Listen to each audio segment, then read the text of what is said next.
Good morning, everyone. Happy Saturday. Yes, happy Roundup Day. Happy Roundup. Yes, good morning. Good Yeah. morning. Good evening. Good afternoon. afternoon. All the things, all the good things. Yeah. That's right. Yeah. So how are you two doing this morning? Good. Right. Good. Yeah. I had a good thon last weekend, so Oh. I still feel invigorated and inspired by that. Yes, over Oh. 100K. That's amazing, eh? Yes, we broke the record. That's so Yeah. great. That was Yeah, I excellent. couldn't connect too much. I was really busy at my Oh, house and having some commitments, social mhm. commitments. Mm, But it was fun. Yeah. Yeah, it was good. Yeah, Good. super good. So Brian Nash is the first one to enter our thing, our Hey, chat Brian. this morning. Hi there, Brian. How are you Hi, doing? Brian. From the east coast of Canada, and Christine Miller, then Murray, just a bit west of me here, and it's cold there. It's cold here. Amanda from Melbourne. Amanda, we tried to get Amanda on because the profiles are all about Australia, but she doesn't Mhm. have the right tech to join us. So Do you know it's 3 a.m. for Amanda? I Yeah, know it is it's the crazy middle of the early. It's day. She amazing. is super dedicated, And Melanie is Yes. here too. and Melanie's here too. Yeah. Melanie's here For too. Melanie, it's 2 a.m. Oh my goodness! So Wow, you guys are heroes for you're watching Yes, us. heroes. total heroes. Yeah, that's Mhm. right. Or insomniacs. Maybe that's it. But we'll go Yeah. with hero. We'll go with heroes. Yes. Lisa is here. Hey there, Lisa. Hi, Lisa. Mohaveland. John Tyner from Ireland is here. Margaret Tull. How's John. it doing, Margaret? Ozzy. Now, Ozzy M. That's not That's Melanie. That's Melanie. That is Melanie. Oh, okay. Mhm. All this time I didn't realize that was Melanie. Ah, It took Yeah. me a while. yeah. And who else do we have here? Oh, there's a lot of chat. Klaus from Switzerland is here. How you doing, Klaus? And Lynette, that's Mohamed, yeah. Holly, hey there, Holly. Nice to see you. That's a cool little emoji there with the 5 pink Yeah, fingers. with the hand. That's neat. Chris Wine is here. Veg Beauty is here. It's Tia. That's Tia. That's right. Yes. Yoke from the Netherlands. How you doing, Yoke? Susie Carta, Susan Anderson, Chris Bariolo. No intro. Yes, we did have intro music. Did we I not hope hear? we did. I We heard were the intro dancing music Yeah. to it. here. I heard it. Yes. I saw it. John says intro music was there, Chris. Yeah, there we go. Maybe They turn up heard the it. volume. Audrey Martin, Catherine Lake Hogan. Woohoo! Hi, Catherine, who Catherine. the big reveal for WikiTree Challenge January was this Yeah, what's that? yeah, Great. so it was fun. It was fun. I think Catherine was very happy with things. Mhm. Tamara Sims is here. Mark Tillinson. Hey, Mark. Mark Hi, was Mark. Is Mark a first timer here? It's the first time I I think think I've read so. his name anyways. So he whether Yeah, it's Mm. I don't know.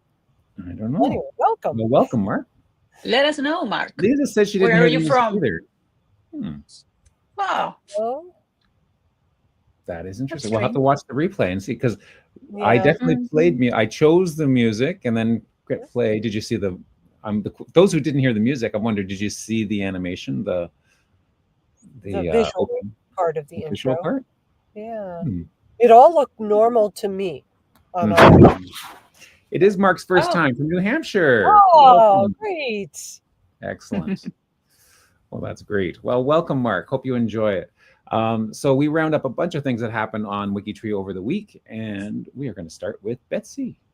Yeah. So you're going to see a theme throughout what we talk about today, which is Australia.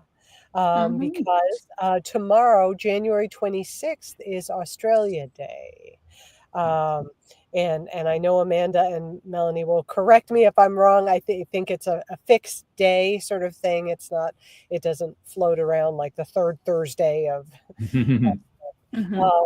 And so, question of the week. I'm going to go there and then ask if Greg or Vicki would put me up on There the you go. screen. Thank you. Yeah. Our question of the week is: do you have Australian family? What about you two? None. I None that I know think of I at have all. some.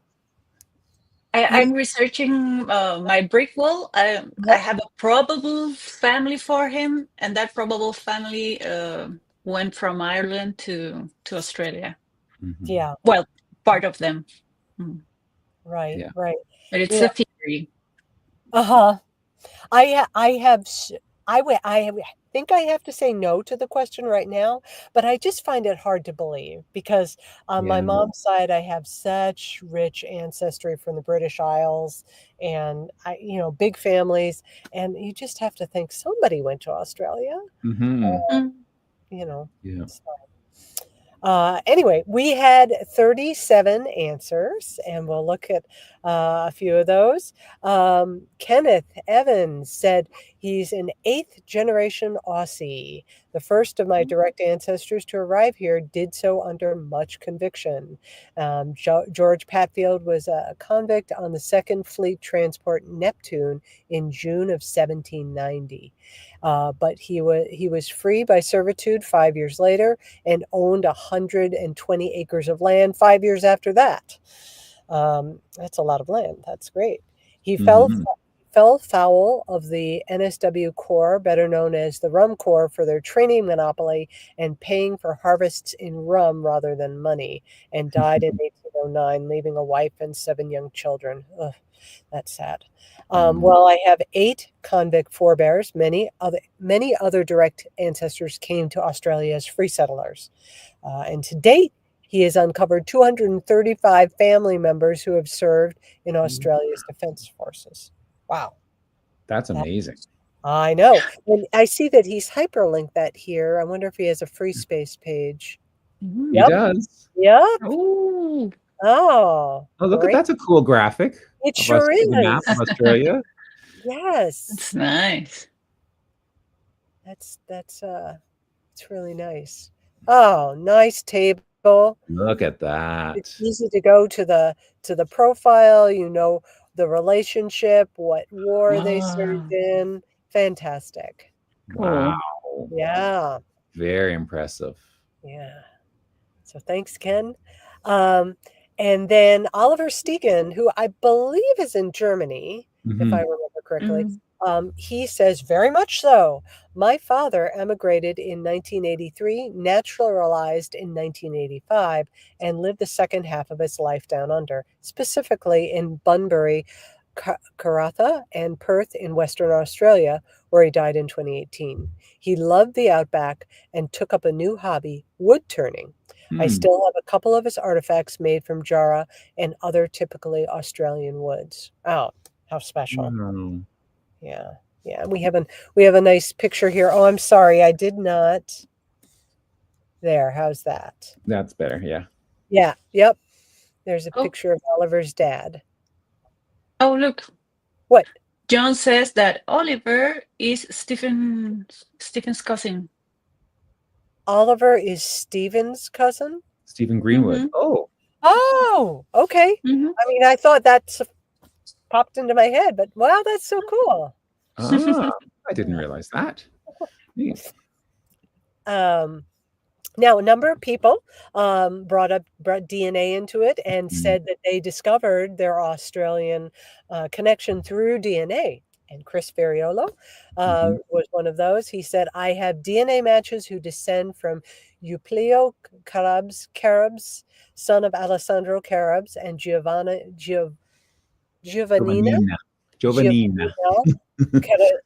Carabse. Am I saying that right, Greg? Yeah. Okay. Yeah. Alessandro descends from my third great-grandparents, Alessandro Carabs and Rosa Santa Maria. Italians didn't just go to the Americas, they also went to Australia. And I seem to remember there was at least one other person among the 37 answers where it was a case of Italian to Australia migration. Finding out about this connection was pretty cool. I got a message from my distant cousin Mary, who worked on the Gesualdo lines, and she said, Chris, we have cousins in Australia. And she showed me Euplio's marriage record. And then he told her about the then unknown DNA matches, and she said that they descended from Euplio. And that's connected. Excellent. Yeah. Very Love dot connecting. Thank you, Chris. Judith Fry says, I haven't found any direct relatives in Australia, but her uncle's mother-in-law was born in Australia.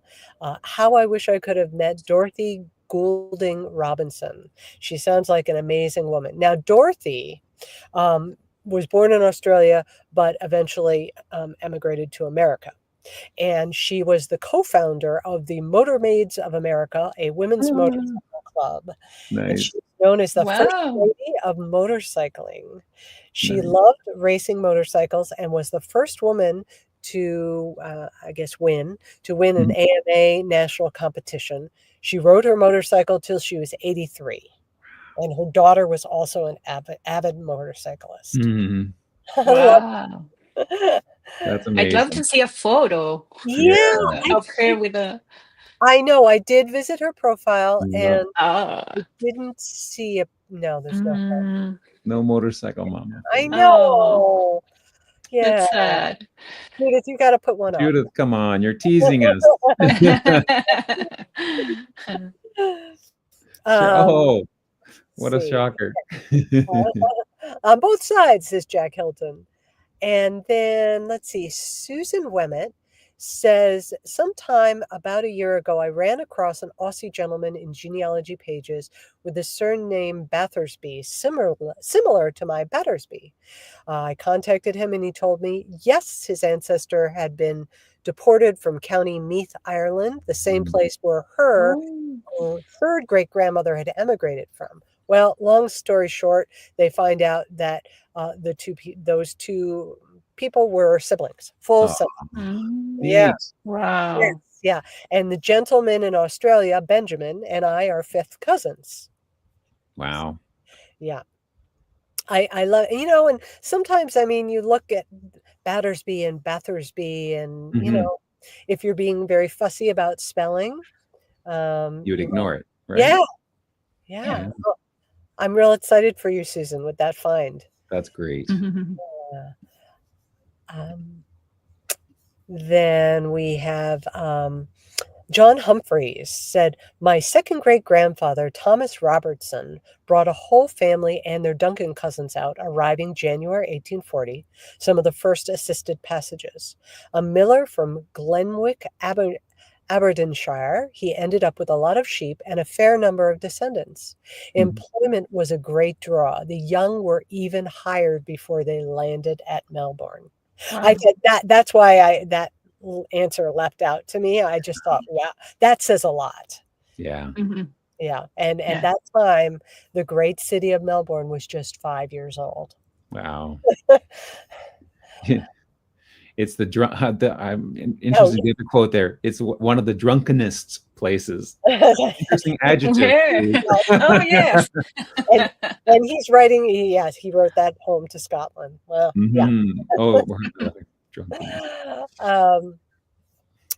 William Lee. Now, William is a pretty brand new WikiTreeer. I checked out his profile, and he just joined in November. So, William, if you're watching, welcome. What he's now, I noticed almost everybody, of course, was writing about ancestors and people in the past, but William wrote about his granddaughter, who is studying winemaking and near or in Adelaide. She's been down there for 4 years, but she comes back to the States to visit and visit. And he said, "We all hope Brianna doesn't meet the love of her life until she returns home." Because yes, then that will be a lot of plane trips. And then two more. Let's see, who was this? Marion Hearn said, we emigrated from the UK to Tasmania in 1970 with 3 children. They have all gone on to marry Australians, although some of those were born elsewhere. There are now lots of Australian grandchildren and great-grandchildren. One granddaughter in particular has an amazing heritage from her on her other side of the family, going right back to the very first white-born child born in Tasmania. and she links us to the profiles. And so that's very interesting history there. Her parents were not married, but Martha was well provided for by her biological father.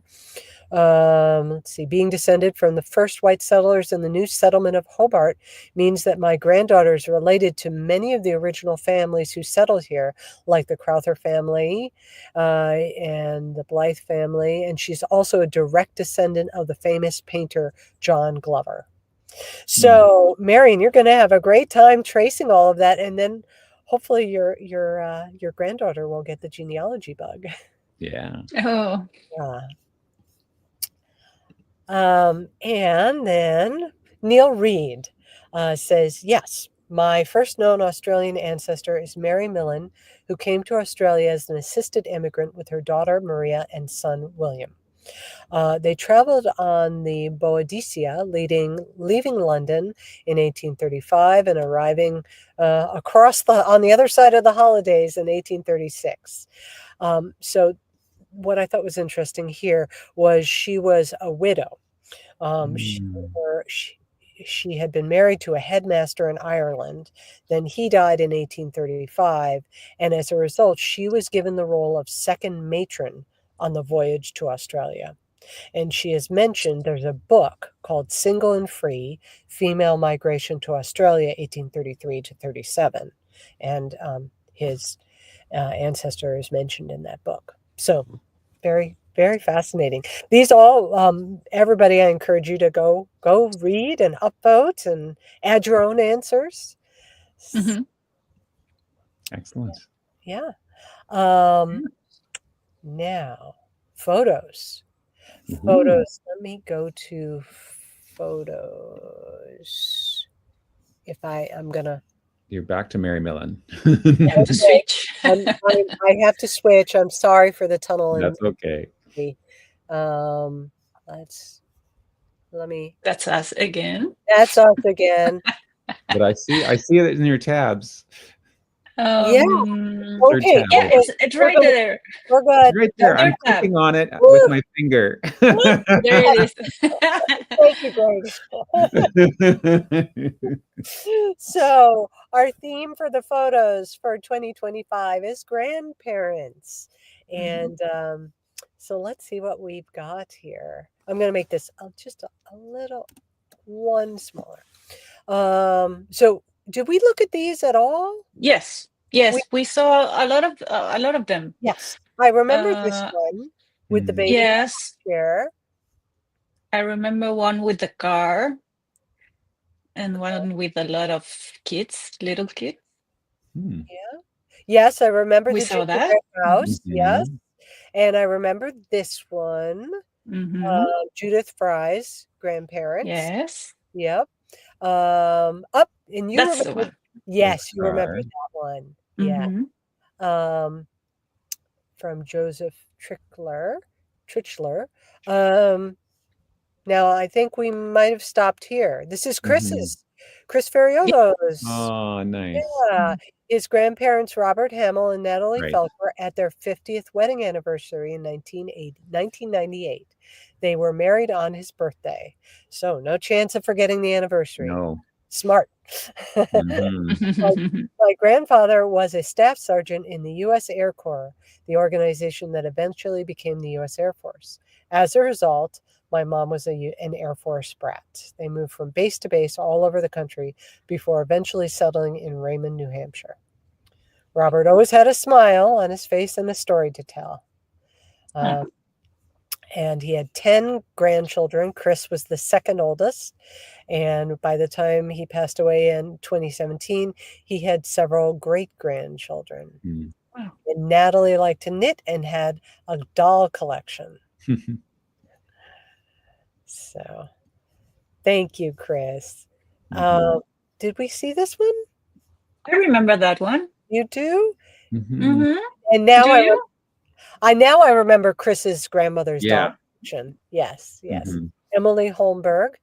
These are her husband's great-grandparents. Right. 1898. Yes, we did look at this one. Mm-hmm. Mm. And Tia? Did we look at Tia's picture? I don't think so. Yeah, the LaFaves from Duluth, Minnesota were found out to be my biological family about 5 years ago. So this is the immediate family I didn't get to have. Grandmother Mary Nisgoda died of a brain tumor 11 years before I was born. Sad. Grandfather Rodney LaFave is on St. Louis County's missing person list. Read the story on his profile. And my father Jeff, as a child, is also in the photo. Jeff died 15 years before I found out he was my father, although I knew him. Oh, so she knew him, but didn't realize the connection. Huh. Wow. Yeah. I tried to invite Tia to tell us more about this story. It sounds so intriguing. Yeah. But I guess she didn't see my message. Yeah. We were a little behind the 8 ball. But yeah, we tried. We tried. Yes. We were emailing all the Australians while they were still sleeping. Yes. And then they re-answered when we were sleeping. Yes. So, we just couldn't get our act together. Yeah. Oh my, we have quite a few from Chris Wine. Okay, Chris, let's see. What are we have a comment from Tia? Yes. Yes. What is it? I can't. Her father and sister were literally hidden right in front of my face, she says, all my life. Wow. Oh, Tia, you have to come and tell us that story. Now we're so intrigued. Yes. Wow. Wow. Sounds very emotionally intense. Yes.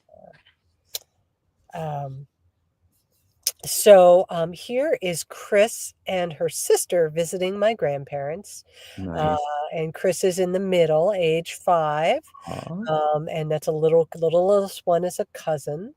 And so her grandparents were Andrew Karastesi and Teresa Commissar. And then a picture, her grandfather, Andrew, is in the front row. And then in the second row, second row is her great-great-grandmother. And then her maybe another second great-grandmother. So, okay. So yes, the front row is let me see if I can make this bigger. Okay. So front row is just Andrew. Oh, I didn't even see that he was right there. Right? Oh. Yes. So that's Andrew, her grandfather. And then maybe 2 of these ladies are her second great-grandmothers. Great-great-grandmother and a great-great-grandmother and a great-grandmother. Okay. That makes sense. And then in the third row, she knows that one of the men is her great-great-grandfather and a great-grandfather. Wow, that's a cool photo. Wow. Yeah. Wow. Who's that? It's lucky to have that photo. Yeah, I know. Chris Wine, I think. That was Chris Wine. Chris Wine? Yeah. He was with us. And this is her her other grandfather, Ernie Wine. Here he is with his sisters and brother. Oh. I think I remember seeing this one because I noticed the cigarette dangling. Cigarette, yeah. Yeah. But, I mean, for the time, this is a remarkably excellent, crisp photo. Yeah. Now we have M. Ross, who shared this photo. This is a photo of what the Dodds Knitting Mill in Alton, Caledon Township. Yeah? Yeah. Yeah. Is that very near you, Greg? It's only about an hour's drive away, if that. Okay. Yeah. Okay. Have you been there? Yes, I've actually, one of my cousins got married in Caledon, not there, but at a church, which probably isn't very far from that building. Yeah. So it was a knitting mill, and now it's a 5-star hotel and restaurant. Yeah, built Did they by say what it's called? Because I'm wondering if because I remember the wedding reception was in a fancy place, and it had a railing at the top, sort of like that. I'm not, maybe not. the same. Oh, maybe you were there. I know. Maybe I was there. Well, I bet if you did a little Googling, you could probably, it was built by the family of M's husband, second great-grandfather in 1881. Over many years, this mill and 2 others spun yarn that was made into many items, including long underwear. I took this photo on a wintry visit. We had our meal in the private dining room that is attached to the left side of the building, overlooking the dam built when the mill was water-powered. Oh, that's very special. Yeah. Nice. Mm-hmm. Yeah, it's a lovely part of Ontario. Yeah. Now we have a big blogging initiative going on in 2025. So this, I recognize this is Azure. This has got to be Azure. Oh, yes. Oh, no, Azure's mother, I think. Oh, yeah, maybe. Francis? Yeah. So, yes, she said her mother was going to start a blog. Oh, very cool. So, Family Whispers from Past.blogspot.com. Check it out, subscribe. And I guess this is maybe her mom's grandmother, Mary Etta Ames, married name Peasley.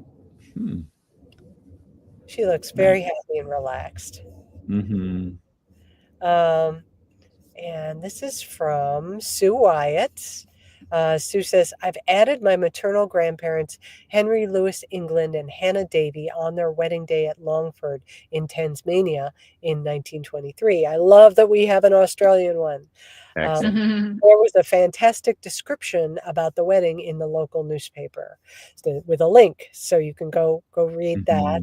I mean, newspapers back in the day, they would describe things. Oh, yeah. In my bride's dress, the type of flowers that were used. Yes. Yep. Very handsome couple. And beautiful. And here Chris Ferriolo's back. Here's a picture of my other grandparents. The Italian side. Marco Ferriolo and Olympia Caribs. In probably the mid 1940s. They were married in 1946 in Haverhill, Massachusetts. And this picture was taken in her parents' backyard. Oh. Nice. Wow, with a uniform. Yes. Oh, that's lovely. Oh, that dress. I know. They look so wow. Happy. And this is Azure. And the blog post for this one is up. If you would like to read the story behind this picture, go to this link, and 12 photos, January Good's grandparents, joy in their eyes, Furman and Leona Robinson at a 1940s convention. And I think I saw that Azure did a short on this, a YouTube short. Neat. I think so. Oh. Yeah. That's so nice. I can't believe that it is the end of the month. So, no, wait a minute. Next Saturday will be February. February 1st. Oh. Okay. Betsy, could you refresh, because Amanda posted 2 pictures. Oh, okay. Just absolutely. Before we started the live cast, so we can have more Australian photos. Okay. A photo. Thank you, Amanda. A photo of my paternal grandparents out on the town, probably 1930. Wow. Look at the cars. Nice. Oh, that's from Yoke. Yoke. That wasn't Amanda. That was Yoke. And 1 hour ago. Then, okay, Brenda Lang. Oh, I really should have. Lots of people. Yeah. So thank you, Yoke, for doing that. Exactly. This is a photo of my grandparents, Paul and Sue Urban, as newlyweds in September of 1946. My grandfather came in with his buddies to have their photos taken, and he met this charming, beautiful, sweet girl. They married February 9th, 1946, and this photo was taken this September after Paul took his new bride home to Kansas City to his parents' home. Aw, Nice. yeah. And then Holly Greaser. Holly, who's in the net chat. Is Holly? Oh, great. Yes. She said, refresh, refresh, refresh. That's why. All right. Here's a couple of photos of toddler me spending time with my great grandma Rose, who emigrated to the U.S. from De Calatura, Italy, as a child. I love the way she's side-eyeing me in the second picture while I'm making faces at the camera. We were likely waiting for the macaroni to finish cooking for Sunday dinner at my grandparents' house. Yeah. That hair. Oh, Holly. Yes. Beautiful hair. Wouldn't you love a thought bubble for great grandma? Yes. Oh, those are a treasure. Mhm. Yeah. And who? These There are they are. There's Amanda. Oh, these are gorgeous. Nice. Close-ups. My grandparents, Isaac John Myers and Cecilia Thomas Pickett. My dad passed away when I was young, so I didn't really grow up knowing them, but such is life. They had 3 sons and 14 grandchildren. Wow. I love her smile. Yeah. Yes. Thank you, Amanda. Oh. And Brian Ash. Oh. This is actually my great-grandmother, Catherine McKinnon, née McInnes, with her grandmother. Unfortunately, I have not been able to confirm which grandmother. Photo was approximately 1904 when great-grandmother was 16. She was over 6 feet 4 inches. Wow. Wow, well, Oh, she that's does look tall. tall. Wow. But for the time, Yeah. That's huge. yeah. Wow.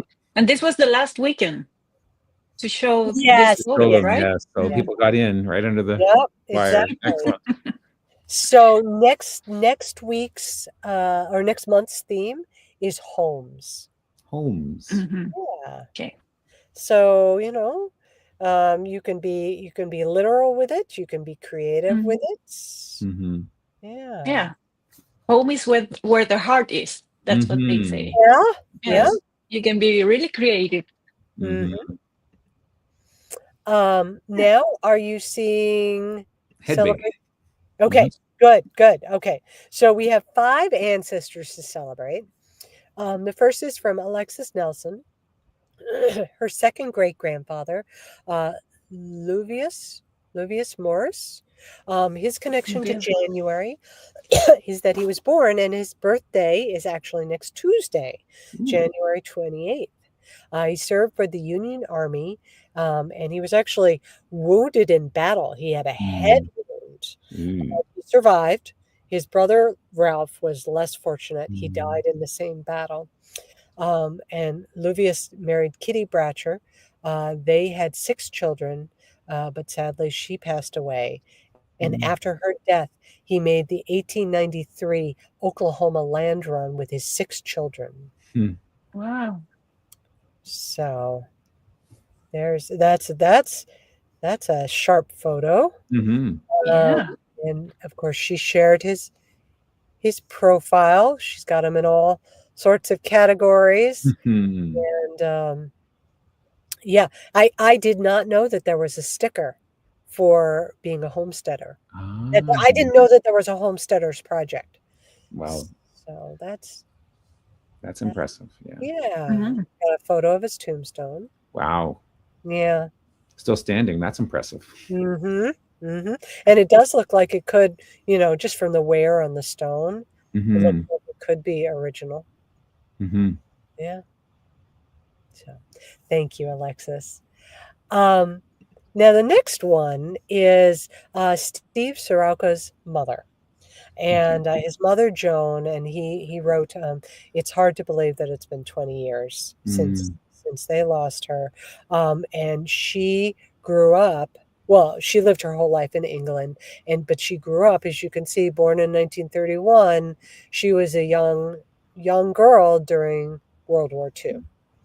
And so there were a lot of stories that she had to tell. This profile is just beautiful. He's got pictures throughout her life. He does comment, I think, in what he posted in G2G, that even though it was, you might say, a childhood where they weren't wealthy, they were their deprivations, but she remembers it as being a very happy, loving childhood within the family. I mean, he has fantastic detail about the house downstairs. A front parlor served dual purposes as a sleeping area for the two girls, while a living room and scullery were located at the rear. No bathroom facilities.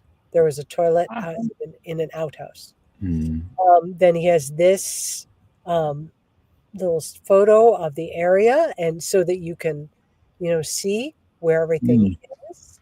Wow, that's nice. Yeah, but the most special thing is this: doodle bugs and results. I'm not sure about that, but I'm sorry, I went to the wrong screen.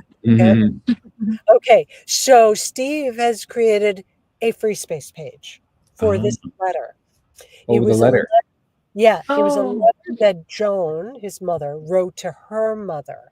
Her mother had to evacuate because she was about to give birth, and it looked like it was going to be a birth that required being in a hospital. And so she was away from home, and Joan was, as one of the girls, was holding things down.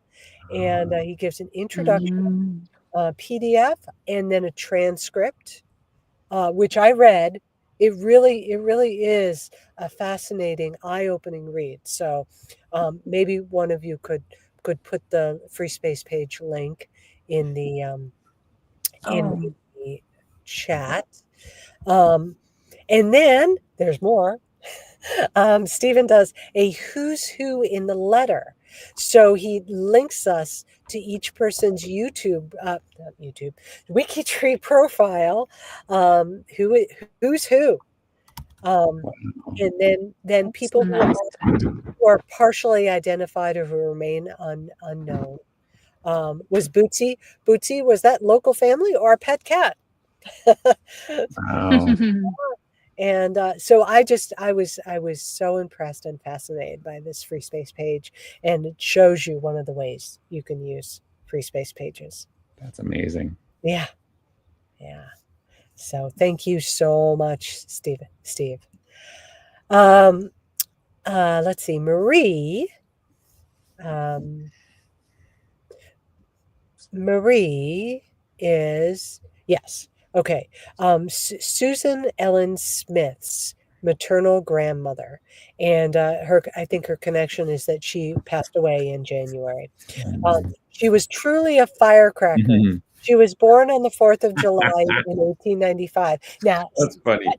Footnote: the family found out after she died that she was actually born on the 3rd of July. Oh no! Hey, it was her birthday, and she was going to celebrate a day late. The day when she wanted it. Yeah, exactly. And there was some disagreement between her and her brother about the spelling of their last name. She was the last and only child of Anthony and Grace Raya, born in America. So if you go to the profile, you can see that the other siblings were all born in Italy. And there was a double, I didn't know there was a category for double in-law marriages. Thank you, Susan, because I have some of those. You mean where brothers? So she and her sister married brothers. Right. Yeah. Oh, well, I found a whole, in Catherine's reveal, I had found a family where there were 3 siblings married 3 siblings from another family. Wow. Yeah. That might be a record. Yeah. So, well, that's really good to know. And she was a New Yorker, and I just love her smile. Infectious smile there. and family photo there. And there's the wedding photo. Nice. Yeah. Hedwig. Hedwig is Lee Chester Masters' connection. It's his grandmother. And she went by Hetty. She was born New Year's Day, 1895, to Prussian parents at Murdering Gully in the Lockyer Valley, Queensland, Australia. Her husband was killed in World War I, so she went to work for a widower with 2 young boys and ended up marrying him. And then they had 3 daughters and a son. Sadly, their son was killed in Borneo in World War II. Hetty was like a bulldozer. She seemed to have so much energy and always had to be doing something. She was much loved for her humor, her cooking, and her cross-stitched tablecloths. So let's see, do we have some photos on here?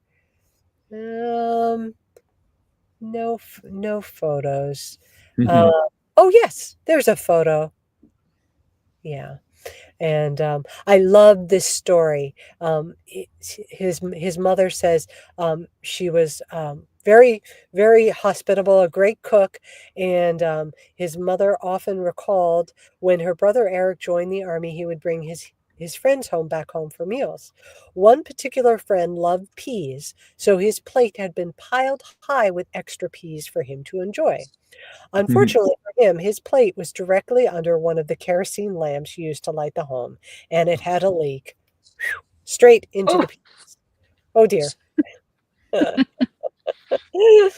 So, and then is D Spencer Carr in the chat with us? Let's see. I didn't welcome her. We didn't say hi to her. Okay. All right. No. Well, Dee has both her mother and her paternal grandfather were both born on January 4th.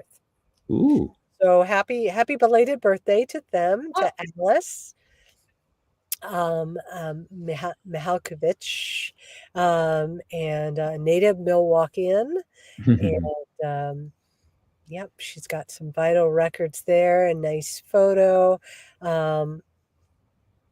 And 100th birthday celebration. Ooh. Fantastic. Wow, that's great. And more family photos.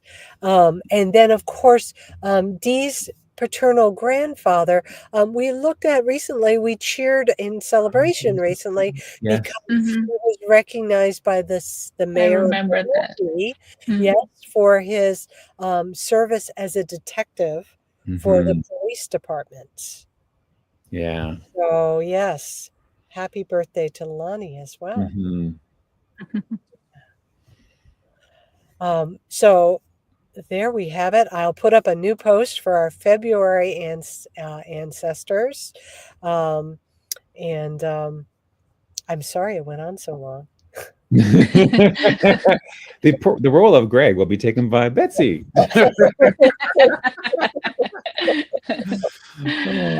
And now I have to run inside and tea. Well, yeah.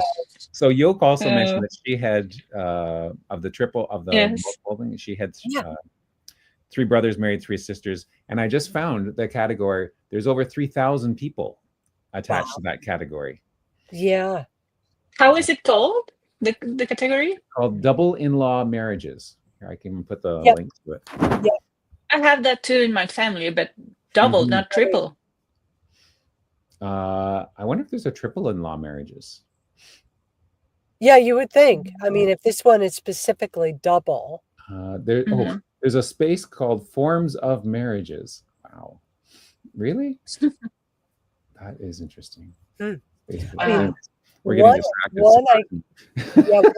One of them I came across very recently, but I know I've seen maybe 4 cases of that. Now I'm going to have to rediscover those. Yeah. Oh, well, there's a link. Thank you, Greg. No problem.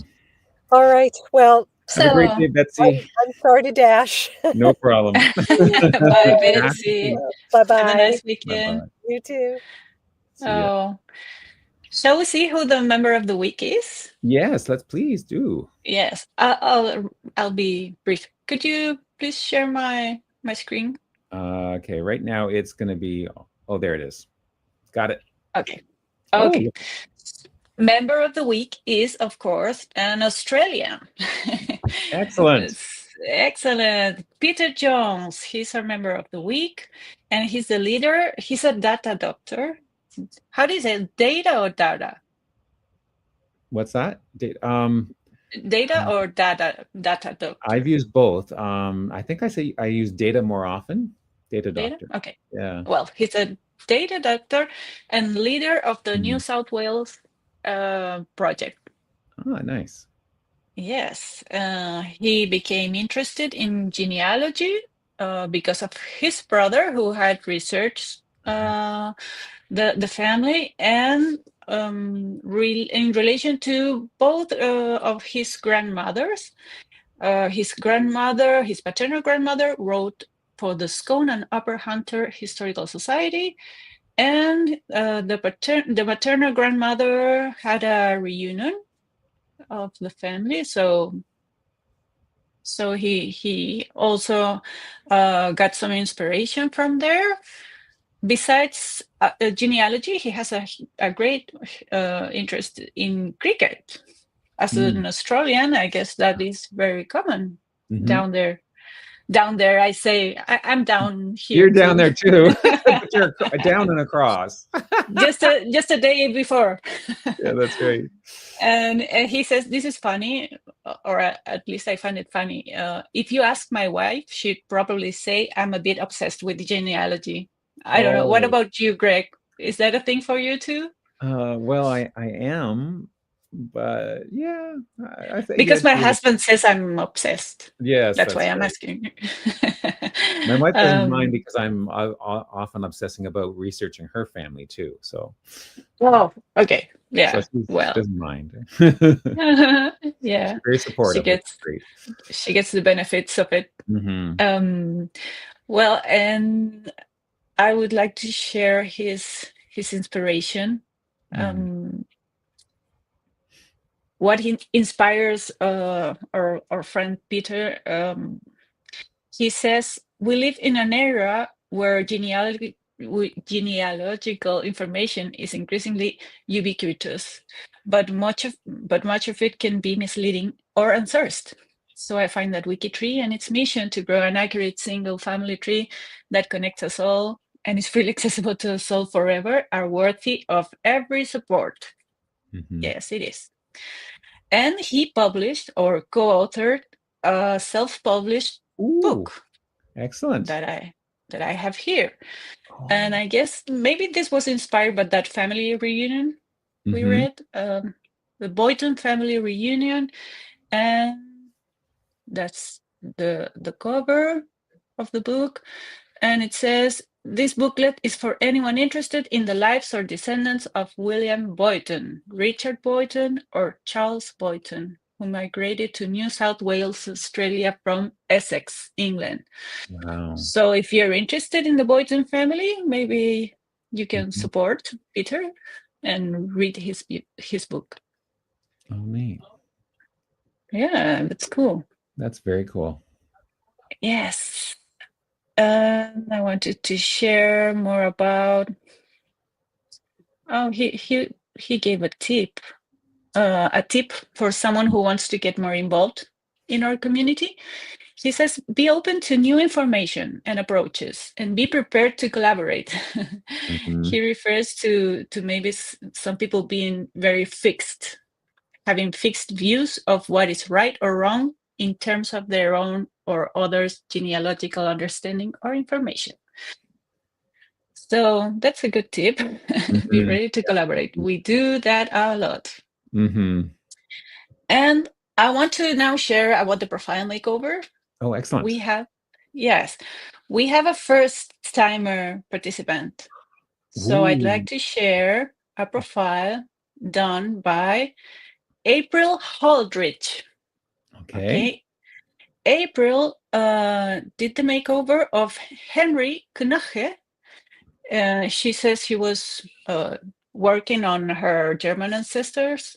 Mm-hmm. So she did this profile. She forgot to publish the before picture, but that doesn't mind. That doesn't care because, we have these changes right. register. Yes. And turns out April created this profile on March 2014. And this is all that she could put by that time. She made a biography, a short Mm-hmm. biography, only with a year, Mm-hmm. a birth year. Henry Knoche passed away in 1913. That's all we knew about Henry. Wow. Here are the dates, and he died in Kansas.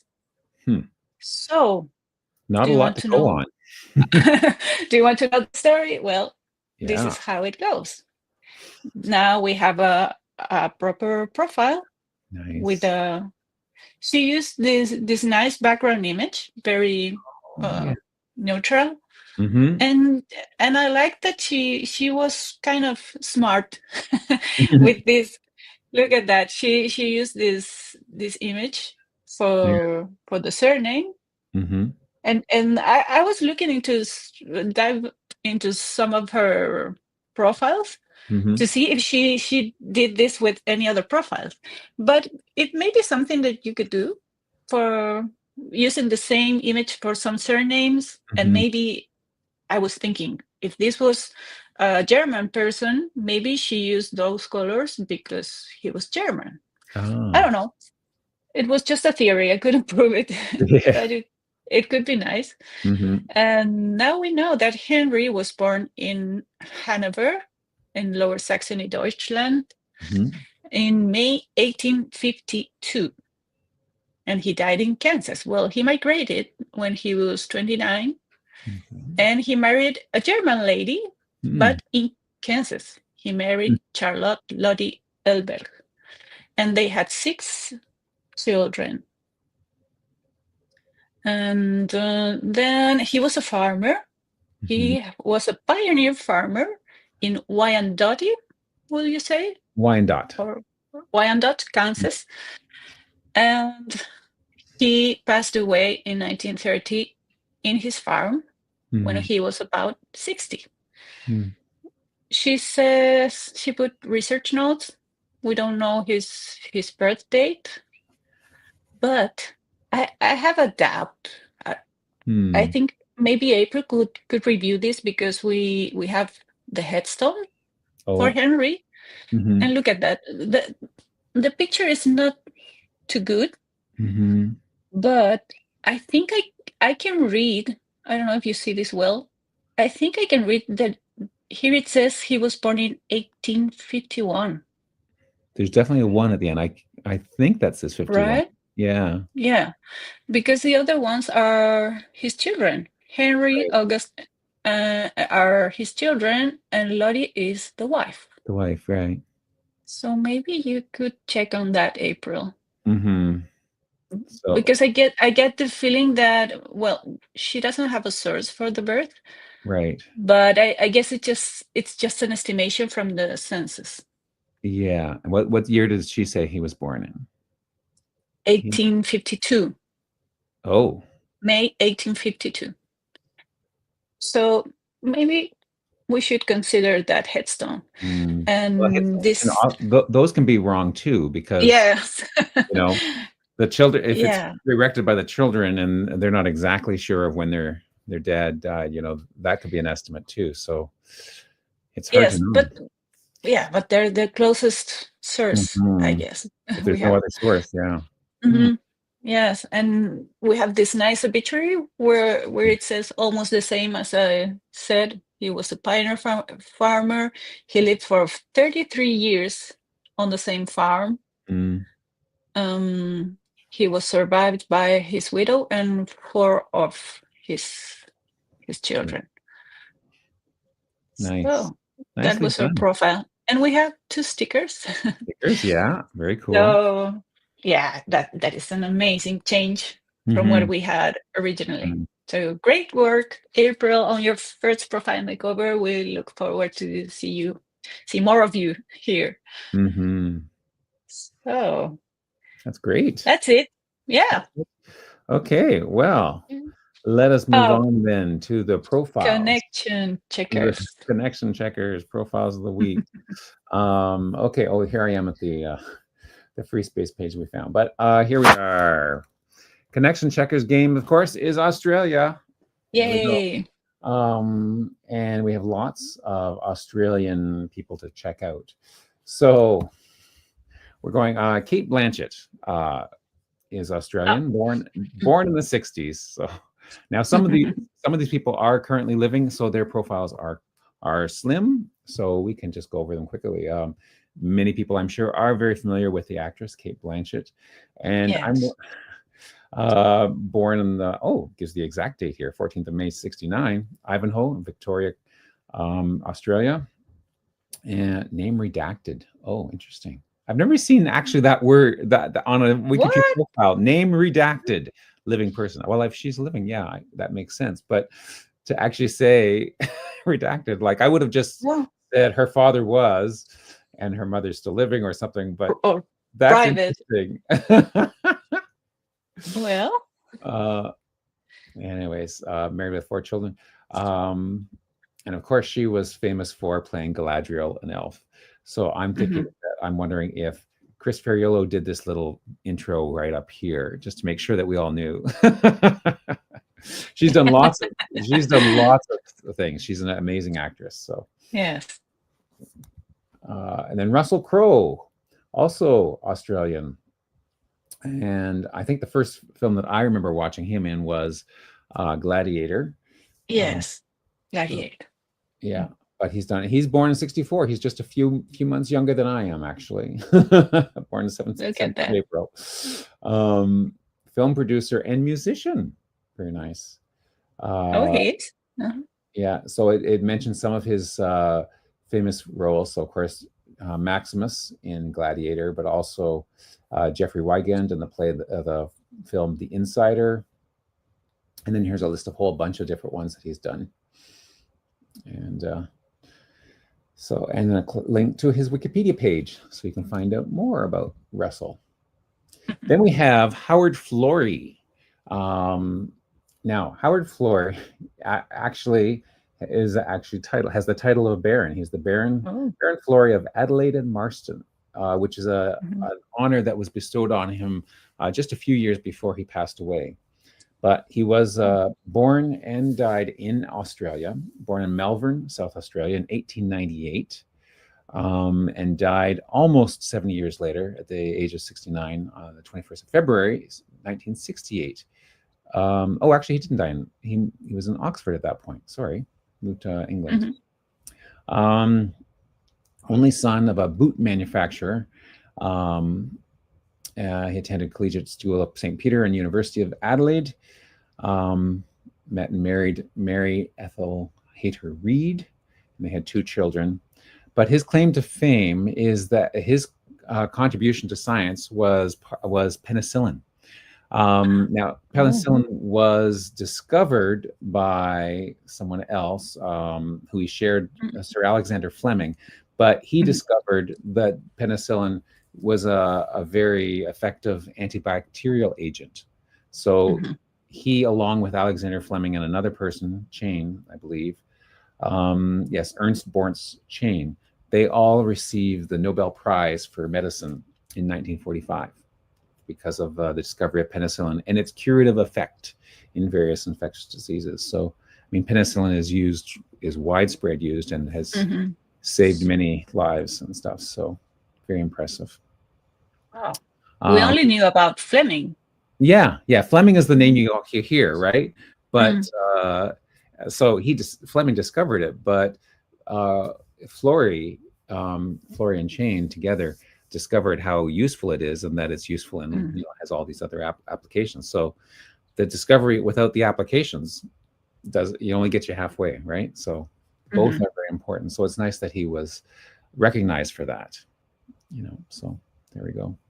A suburb is named in Canberra for him as well, apparently.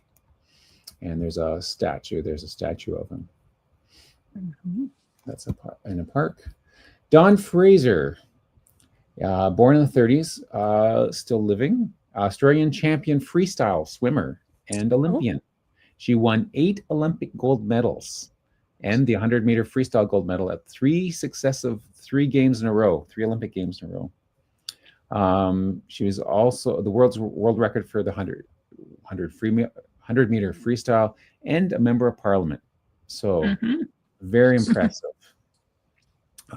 record there. There she is in 1956, along with another swimmer from the team. So here's her records here. So 56, when the Olympics were in Melbourne, she won gold for the 100-meter, for the freestyle race, relay race, and then the silver in the 400 freestyle.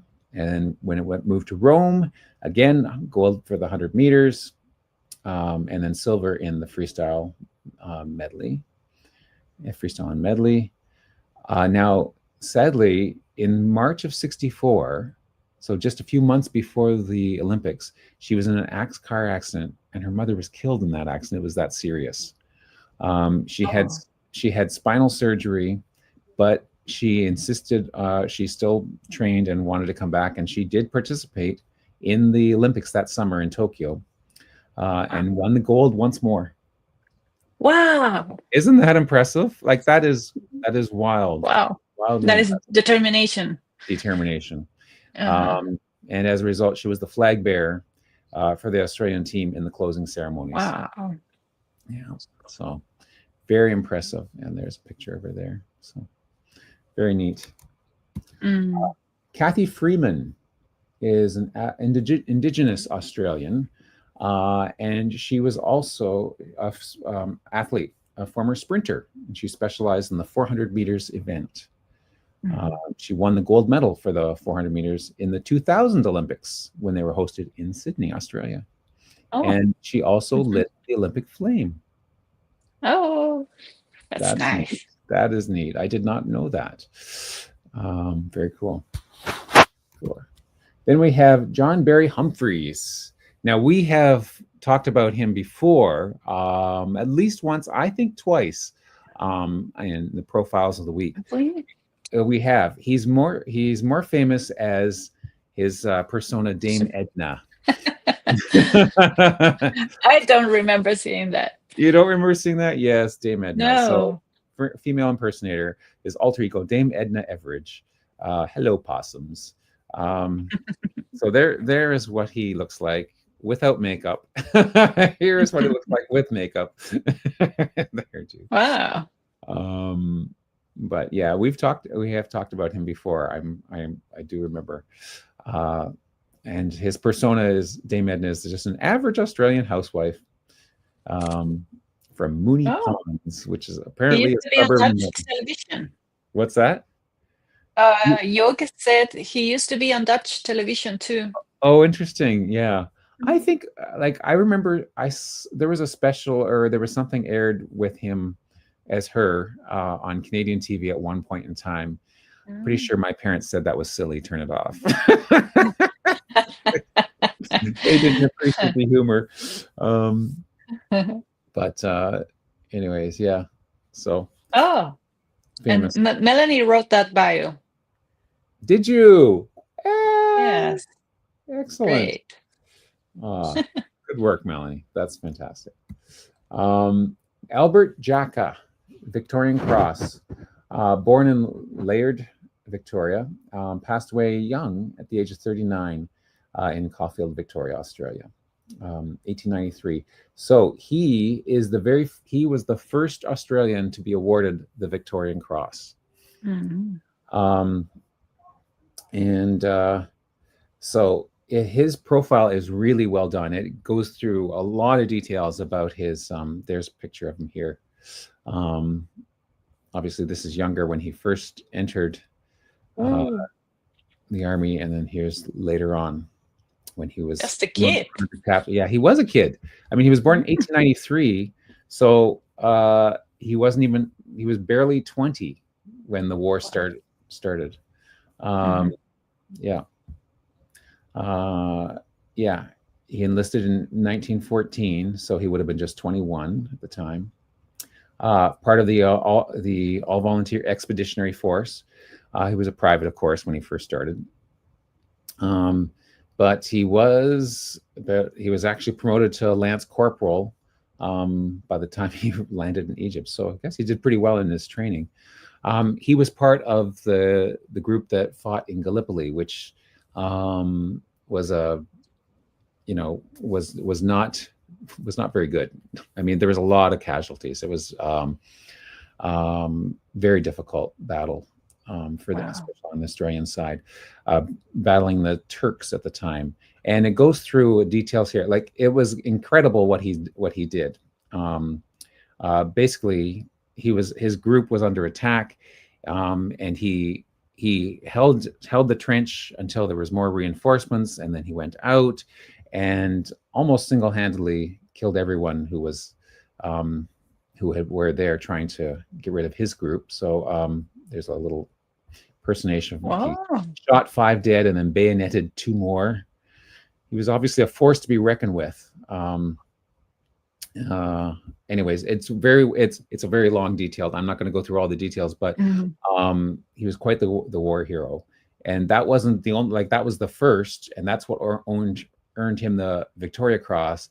But then he was awarded the Military Cross with the bar for other exploits throughout the war. And he was promoted throughout, ended up, I believe, with captain was his final rank. And the other thing that was impressive about this lad is that after he was awarded the Victoria Cross, and after that amazing service he did, Australia was willing to bring him back home, so he was out of danger. And then, of course, they were going to use him for PR and stuff. And he said, no, my place is here. And all throughout the war, he refused to be repatriated back home where it was safer. He stayed and continued to fight and support his fellow soldiers. So very impressive. Yeah. And a great bio. Yeah. It's amazing. Yeah, beautiful. But sadly, he did, I think the reason it said in the bio that he succumbed to some war injuries that had been plaguing him. And I guess that contributed to an early death, unfortunately. Hugh Jackman. We know that one. Famous actor, Australian, Wolverine, and lots of other things. And a great singer. Did you see him in the Les Mis, the musical? Oh, yes. He was Jean Valjean in that. He was wonderful person, and does lots of philanthropic interests, including supporting small businesses. So great guy, fellow Australian. I had no idea. Yeah. Now this one is a very informative profile, but what we really need is an Australian who's good at writing biographies, because it's full of facts, but there's no prose to it, really. We have Amanda and Melanie. We've got Melanie. Yes, they've done this profile. They wrote all those bio. Okay, so yes. So here we have his Edgar Bertram McKennell. McKennell, yeah. Born in Fitzroy, Victoria, Australia, and passed away at age of 68, Watcombe Hall, Torquay, Devon, England. So went back to England. So here are the details. So his parents, his birth, registration of the marriage, information there, list of his children, his death, spouse. There's the honors. He was appointed a member of the Royal Victorian Order in 1912, became the first Australian artist to be knighted when he was appointed a Knight Commander of the Royal Victorian Order in 1921. So that's what the initials stand for at the top of his name there. And then there's links to sources, but it'd be nice to have a little bit of prose, a little description to go along with all this data. So I turned to Wikipedia just to give a little more. There's another, I think that picture or a similar one was on his profile. But he was an Australian sculptor and medalist, most famous actually for designing the coinage and the stamps that bear the likeness of King George V. So, and there's a picture here. There's the stamps that or the coins that he created. Apparently, he was one of the few artists that King George V actually liked. So he got some more work, and he was actually did some sculptures as well. So I've seen the surname McKenna, but not McKenna. Yeah, McKenna is more common. McKenna is interesting. So I wonder if those are. I wonder if it's like the previous one that I mentioned, where it's a variation, or if it's a totally different line and just a coincidence. But anyways, there's a challenge I'm throwing out to some Australian biographers to make his a little more interesting, readable. Like, I mean, it's got all the facts there, but sometimes we like the facts. We'll get there. Oh, Amanda says we'll get there. Thanks. I know someone would. Every time I mention something like that, someone takes me up on the challenge, which is great. Yeah. Rupert Murdoch, still alive, born in the 30s, Australian-born, now an American business magnate, investor, media proprietor. Murdoch owns a lot of media companies and stuff. So 4 marriages there listed, and some children, but still alive. So the profile is scanty. This one, Andrew Barton Patterson, citizen of the British Empire. I think this. I'm not sure if that's what the C is. Born in 1864 in Orange, in New South Wales, and then died on February 5th, 1941, at the age of 76 in Sydney, New South Wales. Went by the nickname Banjo, Banjo Patterson, and he was a bush poet. So he grew up around the bush, studied in Sydney. So he had this sort of double life from, this rustic rural life, but also education in the city. But he loved the bush, loved going out in the bush, and so became his family had moved to the farm at one point. That's nice. Yeah, but attended school in Sydney, and he wrote a number of things, including Waltzing Matilda. Do you know this? Oh, do you know the song Waltzing Matilda? No. No. Waltzing Matilda. Well, anyways, it's not at all about a waltz or a girl. In fact. Okay. Well, despite what you might think, and what I first thought it was, I thought it was all about, waltzing your sweetheart around, but it's not at all what that means. But now I have to listen to it. Yes. So that was one of the most famous things he's done, is that tune, which is sometimes was referred to. I don't know if it's still referred to, but it was once referred to as the unofficial anthem of Australia because it was so popular. But but there's actually that picture there. Do you see there? The guy. That's more accurate of what it means. So waltzing means is an Australian term for just sort of wandering about. If you're on a route or on a quest or whatever, going about. And Matilda is the name of the backpack. So you carry all your belongings in a backpack with you. Okay. And so waltzing Matilding is carrying all your belongings on your back while you're going through the bush or exploring or on a quest or whatever.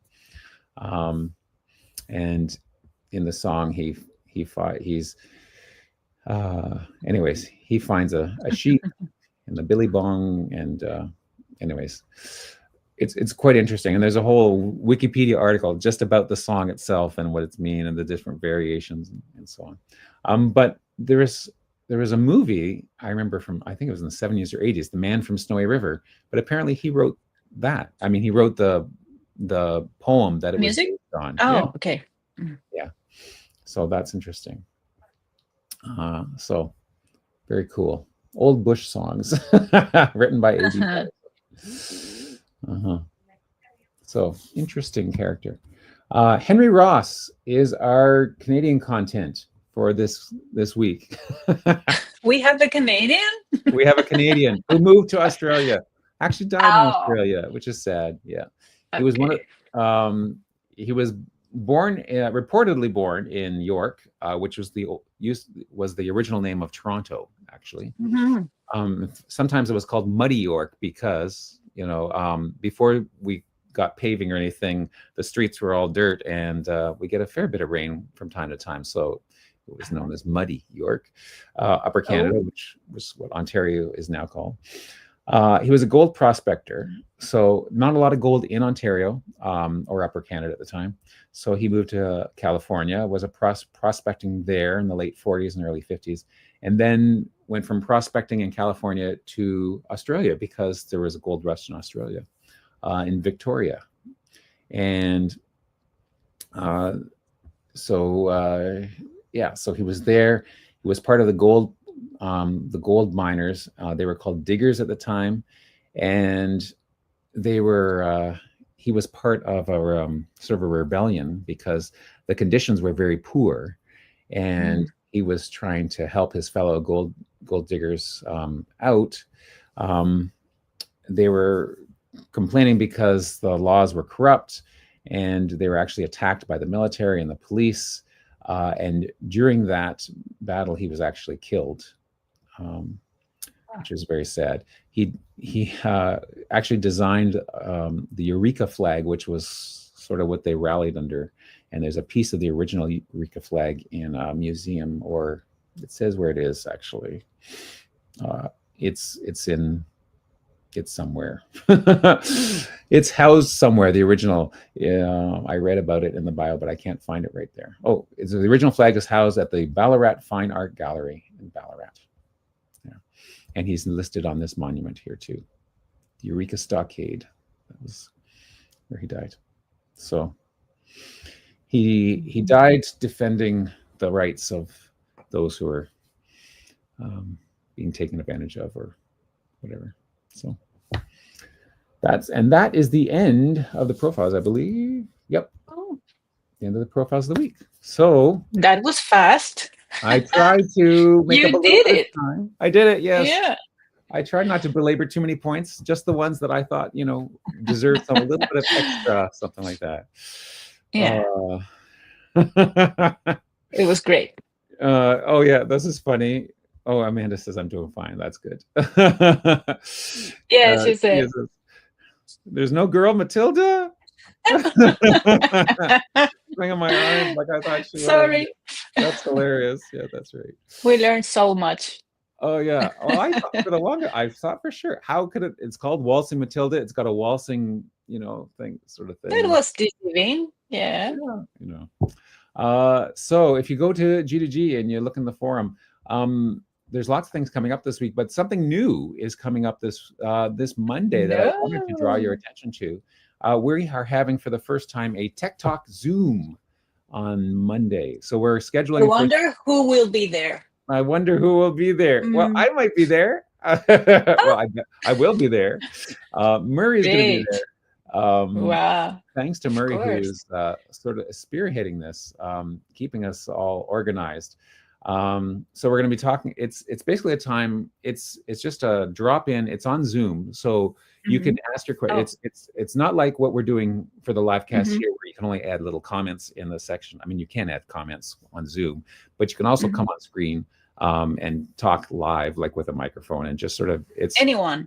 Yeah, anyone's around is wow. Welcome. So it's an informal tech talk session. So we will demonstrate anything that you want, that you need demonstrated. If you have specific questions, ask those, and we will go through those. We're planning on having it on the last Monday of every month, and so that will be this Monday. Will be the last Monday of January, and we're scheduling it for 6 p.m. Eastern Standard Time. So it's a little different than our, it's not our 10 o'clock. It's not a noon, not an 8. It's a 6 p.m. Because that timing seems to work fairly well for most of the people who are joining us. So I will be there. Murray's going to be there. Kay Knight, the author of the BioCheck app, will be there. And Rob Pavey, author of the WikiTree Sorcerer app, will be there. And all of us are willing to show off the stuff that we've done and to answer any questions. We'll be talking about the WikiTree browser extension. Murray has done a whole pile of documentation, and we've all used it, and some have contributed to it. none of my contributions have actually been posted because I haven't actually finished anything. So I can't claim anything about that. But we all have, we'll be talking about that. We were hoping that the new profile design might be ready to show off, but it won't be for this first one, but probably by the second one in February, because we want that to be ready for Roots Tech, I think. So stay tuned for the February one for that profile preview. But anyways, please plan on joining us this Monday, because that'll be fun. Super. Yeah. And then, of course, we had a hugely successful Connect-a-thon, so you can read Eowyn's post about that. And what is happening around WikiTree? Well, there's a bunch of things. Of course, we'll have a question of the week. This was the question of the week. The 52 ancestors for this week was on Overlooked.